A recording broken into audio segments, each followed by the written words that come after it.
Hello, my name is Pedro Santos from Quinta do Portal in Portugal. Well, our winery, it's a young company with 15 years old.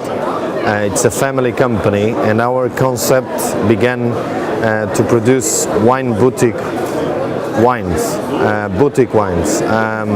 We were actually considered this year Winery of the Year by Wines and Spirits magazine, which make us very proud and follow the good concept. Well, Douro is the oldest demarcated region in the world, from 1756. That makes already the Douro region very special. It's Patrimonio Heritage from UNESCO, since all the region is protected by UNESCO. And apart from that, it's the port wine region. It's the unique region that produces port wine in the world. And of course, there is 3 or 4 months that you are really